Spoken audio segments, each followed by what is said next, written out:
There's a new 25% management fee on your 8-month bonus. Company policy, he said, pushing the paper across his desk without looking up. I stared at the figure on the page.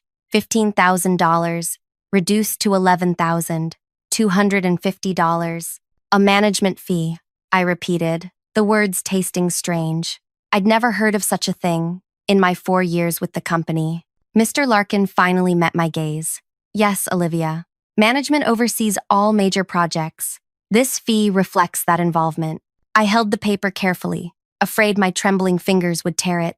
And when exactly was this policy created? It's always been there, he said, tapping his expensive watch. Just never applied before. Budget constraints. I knew he was lying. I'd reviewed every company policy manual 3 times over during my efficiency audit. I see, I said, keeping my face neutral while something inside me cracked. And does this apply to everyone's bonuses? He shuffled some papers. I have another meeting. We can discuss this later if you have concerns. I stood, clutching the bonus statement. $3,750 gone. My daughter's asthma treatments for a year. The security deposit on an apartment without mold. The money I'd promised my mother to help with her medications. Thank you for the explanation, I said, as if he'd given one. That night, I sat on my kitchen floor, surrounded by bills, Arya's inhaler prescription, 3 late rent notices, the water damage on our ceiling that the landlord ignored, 8 months of missed bedtime stories, of mommy has to work late, had earned me this bonus. It wasn't just money, it was our escape route. But now, a quarter of it vanished into Mr. Larkin's pocket. Before I continue what happened next, thank you for listening to my story today. I'd love to know where you're tuning in from. Drop a comment below. It always amazes me how connected we are, despite the distances between us. My name is Olivia Reed. 4 years ago, I joined Sterling Analytics as a data specialist. Most people's eyes glaze over when I explain what I do, finding patterns in numbers, identifying inefficiencies, creating predictive models. But numbers tell stories if you know how to listen. I was hired 2 months after my ex-husband emptied our joint account and disappeared. Left with a 4-year-old daughter, no savings, and a mountain of debt, I needed stability more than respect. Sterling offered both, initially. My apartment was small but functional. 1 bedroom that I gave to Arya while I slept on a pull-out couch. The neighborhood wasn't great, but it was close to a decent elementary school. We made it work. My supervisor, Trevor Larkin, recognized my talent immediately. You have a gift, he told me during my first performance review. You see connections others miss. What I saw about Trevor, he had an uncanny ability to take credit for his team's successes while distancing himself from failures. He maintained connections with upper management through golf games and whiskey tastings, activities I couldn't join as a single mother with no childcare options outside work hours. For 3 years, I kept my head down. I arrived early, stayed late when my mother could watch Arya, and delivered spotless analyses that Trevor presented as collaborative efforts. I didn't mind. Every small raise meant 1 less bill to worry about, 1 more treat I could afford for my daughter. Then came the efficiency project. The company was bleeding money during the economic downturn. The CEO announced emergency cost-cutting measures, including a freeze on raises and bonuses. Unless, he added, someone could identify substantial savings within the company itself. Trevor volunteered our department. Olivia, he said, stopping by my desk one evening as I was packing up. The CEO needs someone who can analyze everything. Supply chains, workflow, energy usage patterns, all of it. Find millions in savings. That sounds like a massive undertaking. It is, but there's a substantial completion bonus. Life-changing money. His eyes gleamed. I thought of you immediately. I should have asked more questions. I should have requested the parameters in writing. Instead, I thought of Arya's wheezing at night, of our bathroom ceiling growing black mold that no amount of bleach could permanently remove. I'll do it, I said. The project consumed 8 months of my life. I analyzed everything from the number of printers per department to the efficiency of heating systems. I created models showing potential savings from remote work policies and consolidated vendor contracts. Arya would fall asleep on our couch as I worked, her breathing machine humming beside her. My mother helped when she could, but her own health was failing. The final report identified $3.7 million in potential annual savings. When I showed Trevor, his expression shifted from shock to calculation so quickly I almost missed it. This is impressive, he said. I'll need to review it before we present to leadership. 2 days later, I sat in the back row of the conference room while Trevor stood at the front, clicking through my slides, occasionally saying, "As my team discovered," or "Our analysis shows." The CEO called it industry-changing work and authorized the promised bonus. Trevor nodded gravely, accepting congratulations while occasionally gesturing in my general direction as his analyst. I didn't care about the credit. The bonus would transform our lives. I'd calculated exactly how it would be allocated. Medical bills, a security deposit, and first 3 months' rent on a better apartment, a reliable used car, and a small emergency fund. Freedom, of a sort, until Trevor's management fee erased a quarter of it. That night, after putting Arya to bed, I researched company policies until my eyes burned. Nothing about management fees on bonuses. Nothing. I checked my employment contract again. The bonus structure was clearly defined, based on measurable savings identified, with no mention of deductions beyond standard taxes. My phone buzzed. A text from my mother. "How did it go? Did you get your bonus?" I couldn't tell her the truth. "Not yet. Still processing," I replied. "Should have it soon."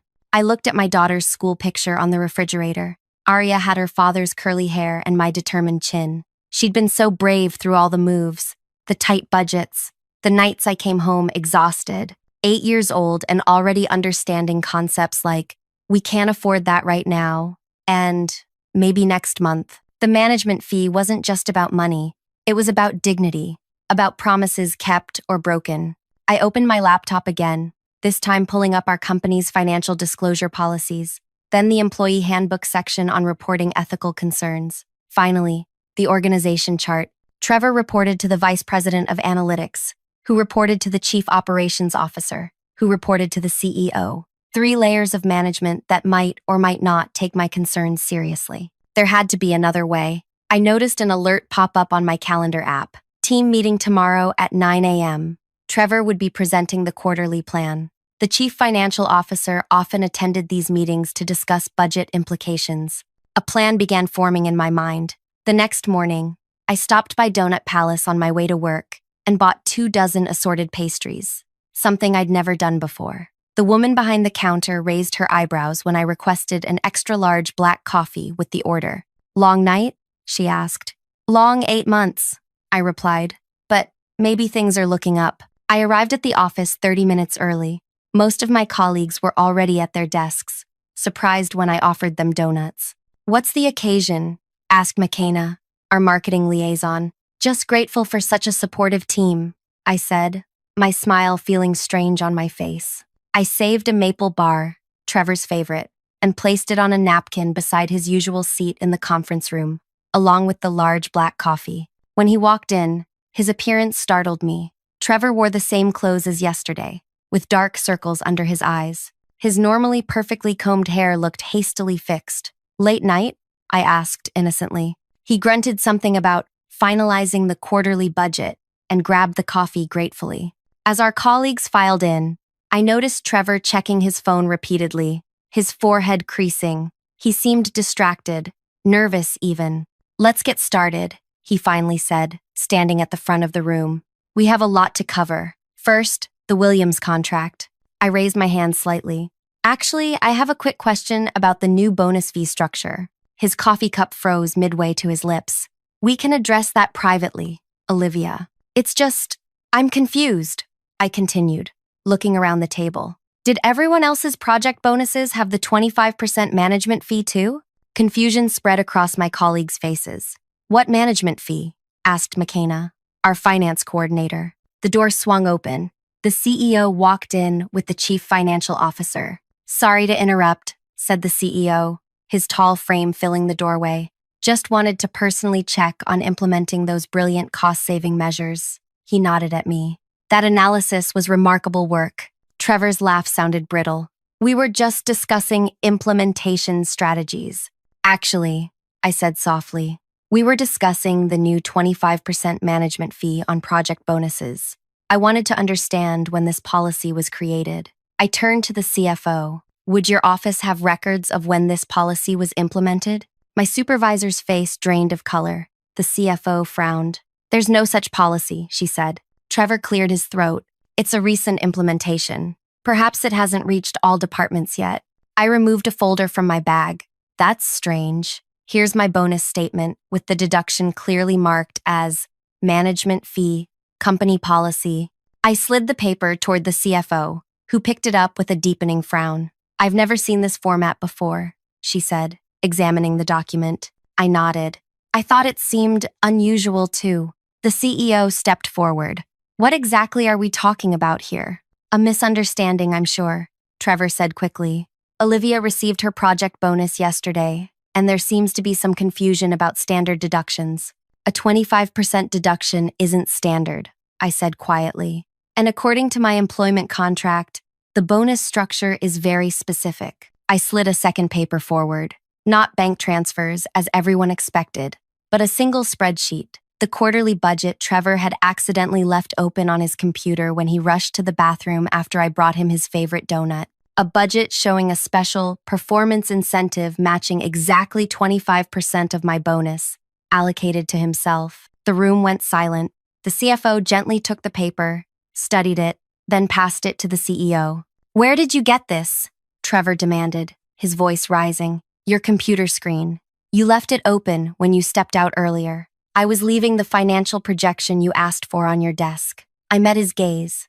I wouldn't normally look at your files, but seeing my bonus amount with that exact 25% figure under your name caught my attention. The CEO's expression hardened. Trevor, is there an explanation for this? Trevor's laugh sounded hollow. This is ridiculous. It's obviously a mistake in the spreadsheet. I was working late on budget allocations, which don't typically include redirecting portions of employee bonuses to management, the CFO interrupted. She turned to me. Miss Reed, how long have you worked here? 4 years next month, I answered. And has this happened before? Deductions from your compensation that seemed unusual? I hesitated. There had been other instances, smaller ones, a promised raise that came through, lower than discussed, a training opportunity that required an administrative fee I later discovered no one else paid. There have been discrepancies, I said carefully. The CEO's jaw tightened. I think we need to continue this conversation in my office. Trevor, please bring all bonus documentation from the past year. Miss Reed, if you'd join us as well. He turned to the rest of the team. Meeting adjourned for now. As everyone filed out, Trevor grabbed my arm. You have no idea what you've done, he hissed. I gently removed his hand. I think I do. My phone buzzed in my pocket, a text from my childcare provider. Arya had another asthma attack at school. They'd given her the rescue inhaler, but she needed to go home. I felt the familiar twist of anxiety, the impossible balance between being a mother and keeping the job that allowed me to be a mother. I need to make a call, I told the CEO. My daughter's ill. It will just take a minute. He nodded, his expression softening slightly. I stepped into the hallway, arranging for my mother to pick up Arya, despite her own chronic pain. Another favor I'd have to repay, another apology I'd have to make. When I returned, Trevor was already in the CEO's office, his voice audible through the door. Completely dedicated to this company. One misunderstanding shouldn't erase years of leadership. I knocked and entered. The CFO sat reviewing documents, while the CEO stood looking out the window. Miss Reed, the CEO said, turning. Please sit. I took the chair farthest from Trevor, whose face had morphed from anger to a calculated pleasantness. I've explained the situation, Trevor said smoothly. The management fee was my mistake, a misinterpretation of new budget guidelines. I'll certainly rectify the error immediately. The CEO studied me. Is that satisfactory, Miss Reed? Was it? The money would be returned, but the betrayal remained. The pattern would continue with someone else, someone who might not catch it or couldn't afford to speak up. May I ask a question? I said. The CEO nodded. If there was no policy, why was the deduction labeled as company policy on my statement? That seems very specific. Trevor's pleasant expression flickered. As I said, it was a misinterpretation. Of what exactly? The CFO interrupted. Which budget guideline specifically mentions deducting from employee bonuses? Trevor had no answer. The meeting continued for another hour. I answered questions about my work on the efficiency project, about previous interactions with Trevor, about other financial discrepancies I'd noticed. By the end, the CEO asked Trevor to take a temporary leave while they conducted an investigation. The CFO assured me I'd receive my full bonus immediately, plus interest. As I gathered my things to leave, Trevor stopped me at the elevator. "You didn't have to do this," he said, his voice low. "I've helped you professionally, recommended you for projects, given you flexibility when your kid was sick. You also took credit for my work and stole part of my bonus," I replied. "It's not stealing when you've done all the groundwork," he snapped. "You think generating those reports was easy? Convincing leadership to approve that level of bonus? I deserved compensation for managing the project. You were already compensated. It's called a salary." The elevator arrived. I stepped in, but Trevor held the door. "You have no idea how this place works," he said. "No idea who I know, who trusts me. This won't end well for you." I thought of all the late nights, the missed bedtime stories, the promises to Arya that things would get better. "It already didn't end well for me," I said as the doors closed between us. When I arrived home that evening, the apartment felt smaller than usual, the water stain on the ceiling more prominent. Arya sat at our tiny kitchen table doing homework, her breathing machine humming beside her. "How are you feeling, sweetheart?" I asked, kissing the top of her head. She shrugged. "Okay, Grandma made mac and cheese." My mother emerged from the bathroom, her movements slow and careful. Her rheumatoid arthritis was flaring again. "You're home early," she said, surprised. "Big day at work," I replied, not ready to explain everything. After Arya went to bed, I told my mother what happened. Her expression shifted from shock to worry. "What if he retaliates? Men like that don't just accept defeat." "The CEO and CFO saw the evidence," I said. "What can he do?" But as the days passed, I discovered exactly what Trevor could do. Subtle things at first. Emails I sent wouldn't reach their recipients. Files I needed for projects disappeared from shared drives. Colleagues who normally chatted with me at lunch suddenly found reasons to eat at their desks. A week after the meeting, the vice president of analytics, Trevor's direct superior and longtime golf buddy, called me into his office. "I understand there was an incident with Trevor," he began. "There was a financial discrepancy that's being investigated," I replied carefully. He nodded. "Yes. Well, while that investigation continues, we need to ensure all departments maintain productivity. I'm reassigning some of your projects to distribute the workload more evenly." By the end of the day, I'd lost access to the efficiency implementation I'd spent 8 months developing. My new assignment was auditing supply closet inventory across all 5 office locations. That night, I couldn't sleep. The full bonus had been deposited to my account as promised, but now my position seemed precarious. Without the visibility of important projects, how long would I remain valuable to the company? The next morning, I received an email from a name I didn't recognize, Elizabeth Torres, head of internal audit. She requested a meeting at 2 p.m. When I arrived at her office, I found a woman perhaps 10 years my senior, with close-cropped gray hair and sharp eyes. "Thank you for coming, Miss Reed," she said, gesturing to a chair. "I've been reviewing the efficiency report you created. Impressive work." "Thank you," I said, surprised. "Though I'm no longer assigned to the implementation." "So I heard." She studied me. "I also heard about the incident with Mr. Larkin." My stomach tightened. "That matter is under investigation." "Yes, by my department. That's why I wanted to speak with you directly." For the next hour, Elizabeth asked detailed questions about my interactions with Trevor, about financial irregularities I'd noticed, about project credits and compensation discussions. I answered honestly, providing dates and details where I could. "Do you have documentation of these other incidents?" she asked. "Some," I admitted. "I started keeping records after the second time. A promised raise came through, smaller than discussed." She nodded, making notes. "Smart. And how many others on your team experienced similar issues?" "I don't know," I realized. "We don't discuss compensation much." "Precisely why these situations persist," Elizabeth said. "Isolation is a powerful tool." As our meeting concluded, she handed me her card. "If you remember anything else, or if you experience any form of retaliation, contact me directly." "Retaliation? Isn't that already happening with my project reassignment?"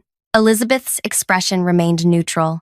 "Document everything. Forward me any relevant communications." Over the next 2 weeks, I did exactly that. The supply closet inventory expanded to include creating a new cataloging system. My performance metrics were suddenly reviewed daily rather than quarterly. Meeting invitations arrived with impossible timing. Scheduled during Arya's doctor appointments or school conferences, I'd requested off months in advance. Each incident went into a detailed log. Each questionable email was forwarded to Elizabeth. Meanwhile, Trevor returned from his temporary leave with a written warning, but otherwise unscathed. The vice president publicly welcomed him back, praising his invaluable leadership during challenging times. Trevor didn't speak to me directly, but I felt his influence everywhere. Projects I should have been consulted on proceeded without my input. Information reached me last, if at all. Even the woman who cleaned our office stopped emptying my trash bin. "You should start looking for another job," my mother advised as I vented my frustration one evening. "They're freezing you out." "Maybe," I admitted, "but something doesn't add up. Why bring him back at all if they found evidence of financial impropriety?" "Politics," she said simply. "Connections matter more than conduct." She wasn't wrong. Trevor's golf games with the VP and weekend fishing trips with board members had created a safety net I couldn't match. A single mother with asthmatic child couldn't build relationships over scotch and cigars, but I could build something else. I returned to the efficiency report, the complete version still saved on my personal drive. For 8 months, I'd analyzed every aspect of company operations. I'd examined every budget, every expense account, every vendor contract. I knew which departments ran efficiently and which hemorrhaged money through mismanagement or outdated processes. I also knew exactly where to look for patterns of financial irregularities. Starting that night after Arya went to bed, I began a new analysis. Not of company efficiency, but of Trevor Larkin's 4 years as department head. Every project budget he'd controlled, every bonus allocation, every expense report, information scattered across dozens of systems, but connected by tiny threads I could follow if I looked carefully enough. 3 days into my investigation, Elizabeth Torres called. "The internal audit is complete," she said without preamble. "The results are interesting. Can you meet tomorrow morning?" "What time?" I asked. 7 a.m., before most people arrive. When we hung up, I stared at my computer screen, at the spreadsheet I'd been building, at patterns emerging that went far beyond a single bonus deduction. I saved my work, encrypted the file, and backed it up to 3 different locations. Whatever happened tomorrow, I needed to be prepared. I arrived at the office at 6:55 a.m., clutching my travel mug of coffee like a lifeline. The parking garage sat mostly empty, the building quiet except for the cleaning staff. Elizabeth's office light shone from the end of the hallway. She waved me in, closing the door behind me. "Thank you for coming so early," she said. "Your call sounded urgent." I took a seat, noting the thick folder on her desk labeled "Confidential." "The audit committee met yesterday to review our findings regarding Mr. Larkin." She leaned forward. "What we discovered goes well beyond your bonus deduction." My pulse quickened. "What did you find?" "A pattern of financial manipulation dating back 3 years. Bonuses diverted, project budgets inflated with the difference pocketed, expense reports with phantom charges." She pushed the folder toward me. "Your documentation helped us identify the pattern." I opened the folder, scanning the summary page.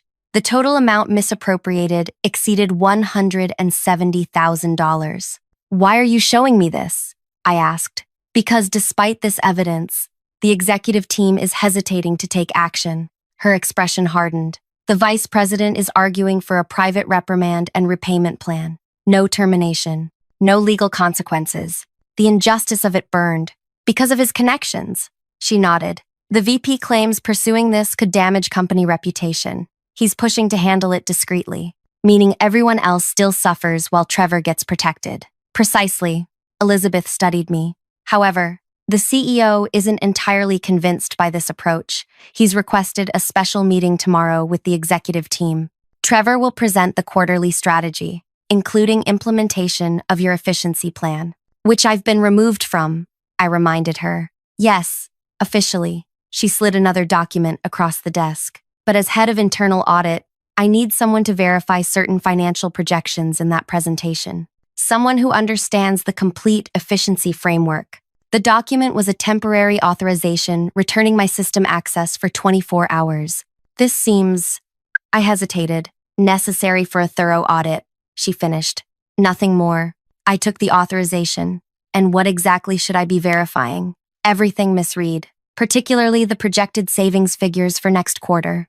I left her office, understanding the unspoken message. The audit had uncovered Trevor's pattern, but some executives wanted to protect him. Tomorrow's meeting represented a crossroads: continue the protection or expose the truth. And I now had access to verify exactly what Trevor planned to present. I spent that day reviewing the implementation plan for my efficiency recommendations.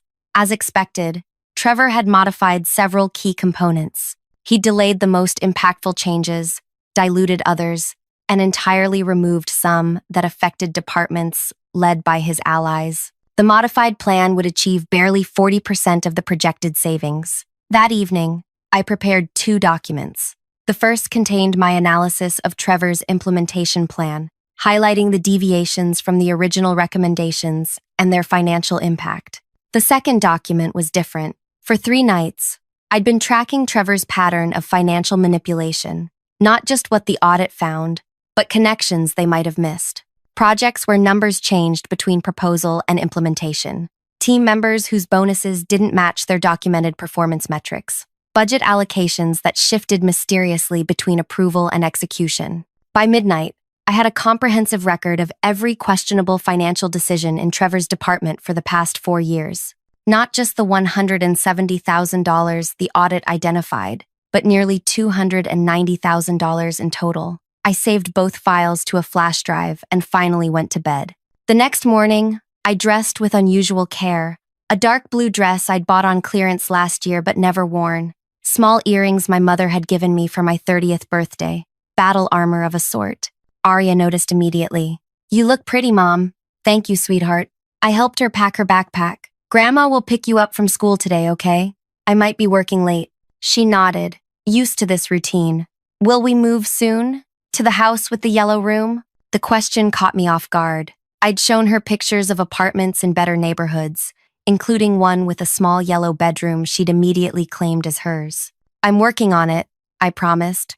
"Things might change soon." At work, I reviewed Trevor's presentation once more. The executive meeting was scheduled for 2 p.m. At 1:30, Elizabeth walked past my desk, nodding slightly. At 1:45, I took the elevator to the executive floor. Flash drive in my pocket, the conference room door stood open. Executives already gathering inside. The CEO noticed me first. "Miss Reed, can I help you?"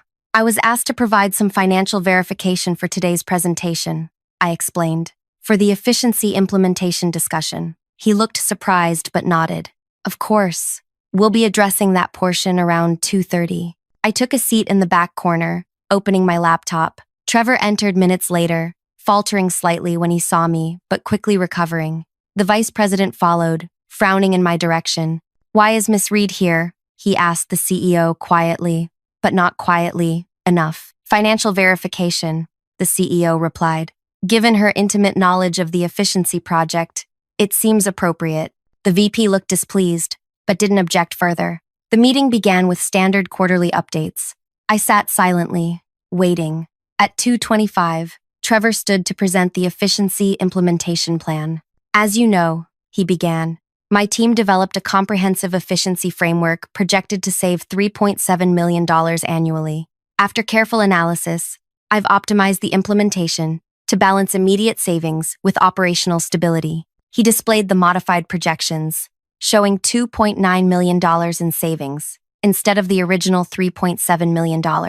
Still impressive, but significantly reduced. "Implementation will occur in 3 phases, he continued, outlining timelines that stretched the most impactful changes over 18 months, rather than the 6 I'd recommended. The CEO frowned. "This timeline seems extended from the original proposal." "Yes," Trevor agreed smoothly. After detailed analysis, I determined that a more measured approach would reduce operational disruption. "And the reduced savings projection?" asked the CFO. "A more realistic figure, based on implementation challenges," Trevor replied. The original estimate was somewhat optimistic. I felt a sudden clarity, watching him confidently present my work with his modifications. This had always been the pattern. Take someone else's effort, alter it, to serve your purposes, then present it as improved through your leadership. The CEO glanced my way. Miss Reed, you created the original efficiency framework. Do you agree with these modifications? All eyes turned to me. Trevor's expression remained confident, but I could see tension in his shoulders. Actually, no, I said quietly. I don't agree. I connected my laptop to the projection system. With your permission, I'd like to show the impact of these modifications. The CEO nodded. I displayed my analysis, outlining how each change reduced the projected savings and extended the timeline unnecessarily. The original implementation plan remains entirely feasible within 6 months, I concluded. These modifications appear designed to protect certain departments from necessary changes while diluting the financial impact. Trevor's face flushed. This is absurd. You don't understand the operational complexities. I understand them perfectly, I interrupted. I spent 8 months identifying them. What's interesting is which departments receive preferential treatment in your modified plan. I displayed a chart showing the correlation between protected departments and executives with whom Trevor had personal relationships. The room went silent. The VP shifted uncomfortably. This is inappropriate, he finally said. Miss Reed is clearly upset about being removed from the implementation team. Why was she removed? The CEO asked sharply. Workload distribution? The VP replied. Standard procedure. After she reported financial misconduct, the CFO noted. Timing that suggests retaliation. Elizabeth Torres chose that moment to enter the room. Sorry to interrupt, but I was told my audit findings might be relevant to this discussion. She distributed copies of the audit report to each executive. What followed was the most uncomfortable 2 hours of my professional life. The audit findings led to questions about Trevor's financial management. Those questions led to examination of his department's budgets. Those examinations led to discoveries of other discrepancies. Throughout, Trevor's confident facade crumbled piece by piece. His explanations grew increasingly convoluted. The VP's defenses weakened with each revelation. Finally, the CEO called a break. As executives filed out, he asked Trevor, Elizabeth, and me to remain. Miss Reed, he said, the financial verification you mentioned, was it limited to the efficiency implementation? I hesitated, then removed the flash drive from my pocket. No. After experiencing the bonus deduction and subsequent retaliation, I analyzed 4 years of financial data from Mr. Larkin's department. I connected the drive and displayed my findings. The comprehensive record of every questionable transaction, every diverted bonus, every inflated budget. Nearly $290,000, I concluded, affecting 27 employees. Trevor stood abruptly. This is a witch hunt. She has no authority to access these records. Actually, I do, I said. These are all projects I worked on, reports I generated, team members whose performance I evaluated. I simply connected information already available to me. The CEO's expression had grown progressively darker. Trevor, wait outside. After he left, the CEO turned to me. You've been very thorough, Miss Reed. I'm good with patterns, I said simply. 3 weeks later, I signed mortgage papers on a small house in a clean school district with good air quality. My daughter's new bedroom had yellow walls she helped paint herself. The aftermath at work unfolded quickly. Trevor was terminated immediately. The VP resigned the following week. The company filed insurance claims for the misappropriated funds and began the process of repaying affected employees. I received my full bonus plus compensation for the raised discrepancies Trevor had engineered over years.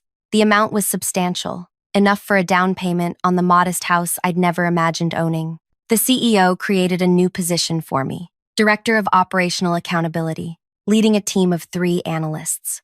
My first task was implementing the original efficiency plan, which ultimately exceeded the projected savings.